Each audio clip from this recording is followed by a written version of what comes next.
Hey guys, welcome back to my channel. আজকে নিয়ে এসেছি তোমাদের জন্য একটি ছোট্ট ভিডিও নিয়ে। সেটি হচ্ছে বাঙালির শ্রেষ্ঠ উৎসব যে দুর্গা পুজো, সেই দুর্গা পুজো প্রথম কে করেছিল তার সম্পূর্ণ কাহিনী আজকে তোমাদের সাথে আমি আলোচনা করব। তবে শোনো, পুরাণ কথা অনুসারে বলা হয় রাজা সুরতি পৃথিবীতে প্রথম দেবী দুর্গার পুজো করেন। এই নিয়ে একটি আখ্যান আছে। চন্দ্রবংশীয় সুরত ছিলেন একজন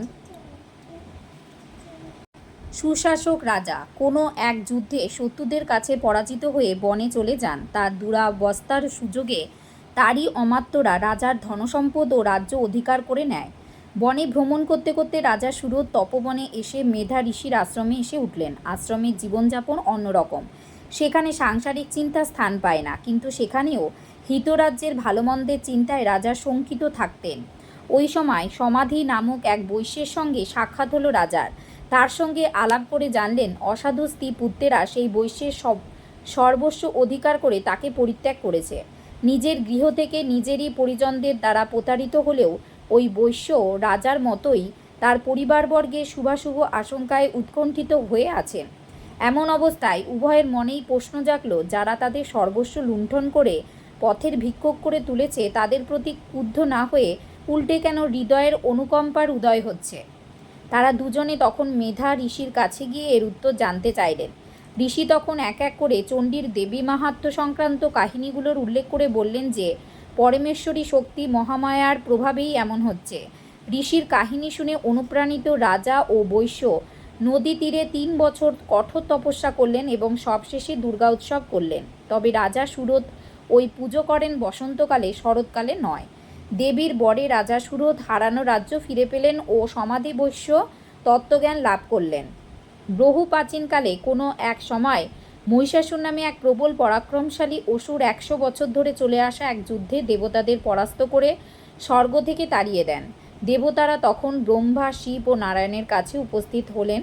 দেবতাদের মুখে মহিষাসুরের অত্যাচারের কাহিনী শুনে ব্রহ্মা, বিষ্ণু ও মহেশ্বর অত্যন্ত ক্রোধান্বিত হলেন।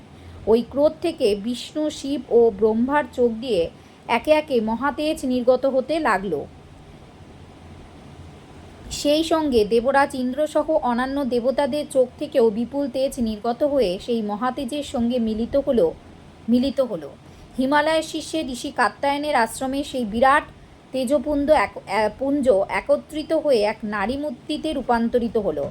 দেবনরের দুর্গতির নাশ করবার জন্য তার জন্ম বলে দেবীর নাম হলো দুর্গা। আবার ঋষি কাত্যায়নের আশ্রমে আবির্ভূত হওয়ায় ওই দেবী কাত্যায়নী নামে অভিহিত হলো। হিমালয় দেবীকে দিলেন তার বাহন সিংহ, আর প্রত্যেক দেবতা তাদের নিজের নিজের শ্রেষ্ঠ আয়ুধ বা অস্ত্র দেবীকে দান করলেন। এই দেবী দশভুজা দুর্গারূপে মহিষাসুরূপে অসুর মহিষাসুর বধের উদ্দেশ্যে যাত্রা করলেন। দেবীর হুঙ্কারেও তার বাহনের সিংহনাদে স্বর্গমত্ত পাতাল কম্পিত হতে লাগল। আর সেই প্রবল চিৎকারে মহিষাসুর ভীত হয়ে প্রথমে তার সেনাদলের বীরযোদ্ধাদের পাঠাতে শুরু করলেন, কিন্তু দেবী দুর্গা ও তার বাহন সিংহের প্রবল পরাক্রমের সঙ্গে তারা যুদ্ধ করে একে একে সকলেই পরাজিত হলো। একবারে শেষ পর্বে মহিষাসুর স্বয়ং দেবীর সঙ্গে যুদ্ধ করতে এলেন। যুদ্ধ শুরু হলো। যুদ্ধ করতে করতে মহিষাসুর নানা রকম রূপ ধারণ করে দেবীকে ভীত এবং মোহিত করার চেষ্টা করতে থাকলেন, কিন্তু দেবী দুর্গা মহিষাসুরের সব রকম প্রচেষ্টা ব্যর্থ করে দিলেন। তখন অসুর অহংকারের মত্ত হয়ে প্রবল গর্জন করতে লাগলেন। দেবী দুর্গা তখন লাফ দিয়ে মহিষাসুরের কাঁধের ওপর চড়ে তার বুকে শূল বসিয়ে তাকে বধ করলেন। মহিষাসুরের ওই পরিণতি দেখে বাকি অসুর সেনারা ভয়ে পালিয়ে গেল। সেই থেকে দেবতারা আবার স্বর্গের অধিকার ফিরে পেলেন।